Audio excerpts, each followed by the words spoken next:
inferno são os outros. Jean-Paul Sartre.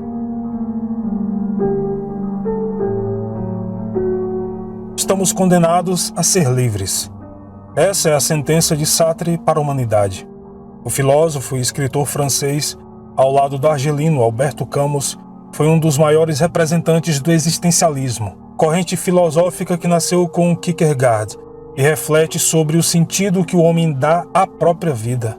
Para Sartre, a existência do ser humano vem antes da sua essência, ou seja, não nascemos com uma função predefinida, como uma tesoura, que foi feita para cortar, por exemplo. Segundo o filósofo, antes de tomar qualquer decisão, não somos nada. Vamos nos moldando a partir das nossas escolhas. Toda essa liberdade resulta em muita angústia. Essa angústia é ainda maior quando percebemos que nossas ações são um espelho para a sociedade. Estamos constantemente pintando um quadro de como deveria ser a sociedade a partir de nossas ações. O curioso é que o próprio Sartre era viciado em anfetaminas, ou seja, não foi exatamente um exemplo de conduta. Ele defendia que temos inteira liberdade para decidir o que queremos nos tornar ou fazer com nossa vida. A má fé seria mentir para si mesmo, tentando nos convencer de que não somos livres. O problema é que nossos projetos pessoais entram em conflito com o projeto de vida dos outros. Eles, os outros, tiram parte de nossa autonomia. Por isso, temos de refletir sobre nossas escolhas para não sair por aí agindo sem rumo, deixando de realizar as coisas que vão definir a existência de cada um. Ao mesmo tempo, é pelo olhar do outro que reconhecemos a nós mesmos, como erros e acertos, já que a convivência expõe nossas fraquezas, ou seja, os outros são o inferno. Este é parte de um texto publicado pela revista Super Interessante em 1º de outubro de 2019, e exemplifica minuciosamente dentro do conceito de Sartre que realmente nossa vida, o inferno, são os outros. E no vídeo de hoje, nós vamos constatar que isso é a mais pura verdade.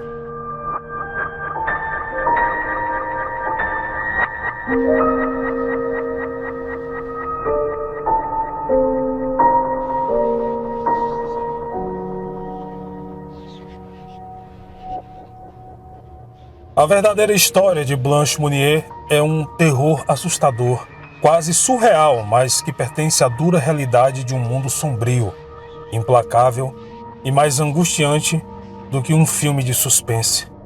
Blanche Monnier é conhecida como a sequestrada da Rua Poitiers, pois ela permaneceu prisioneira em sua própria casa por 25 anos.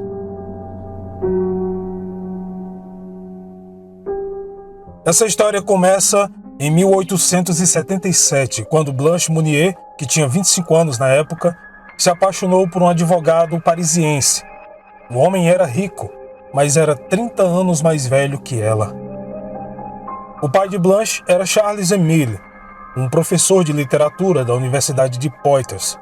Sua mãe, Louise Leonide de Marconi, e tinha um irmão chamado Marcel. Eles davam grande importância às aparências, então tentaram persuadir Blanche, de todas as maneiras, a não se relacionar com o advogado, que era considerado muito mais velho que ela. No entanto, a pobre Blanche estava muito apaixonada e não se importava que ele fosse 30 anos mais velho. Então, se opôs à família e se recusou a encerrar o seu caso de amor.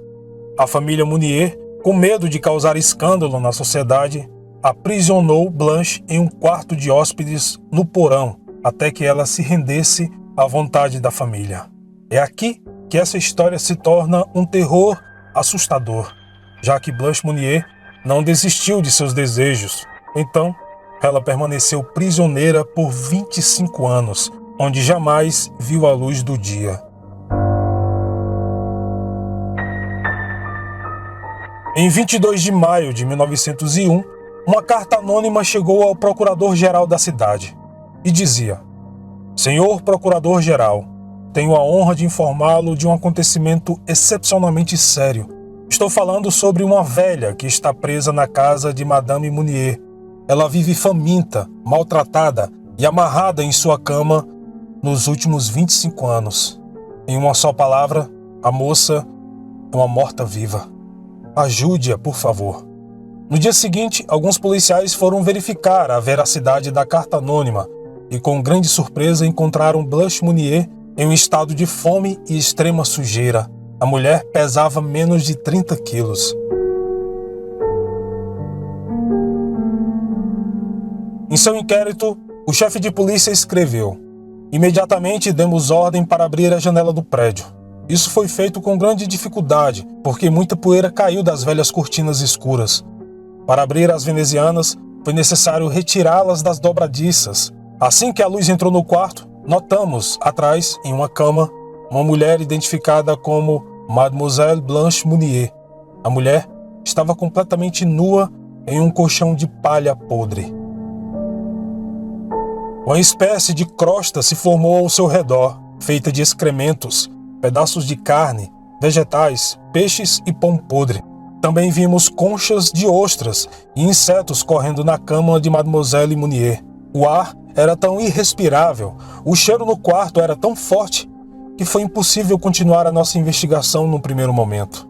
Em 20 de novembro de 1901, o Tribunal de Apelações de Poitiers condenou seu irmão Marcel a apenas 15 meses de prisão. Muito pouco para tanto horror. O pai de Blanche morreu em 1882, portanto, 5 anos após o cárcere de Blanche Monnier, enquanto sua mãe foi presa e depois solta por problemas cardíacos. No entanto, ela morreu apenas 2 semanas após ser libertada.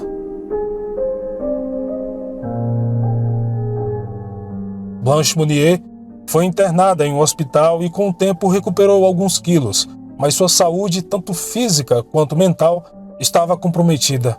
Esse longo tempo passado em total isolamento perturbou irreparavelmente sua psique, fazendo-a cair em uma fase de absoluta demência e confusão. Blanche Monnier, a mulher segregada por 25 anos no porão de um apartamento, morreu em 1913 em um hospital psiquiátrico. Em 1941, foi promulgada uma lei sobre a omissão de ajuda aos necessitados, inspirada no caso de Blanche Monnier.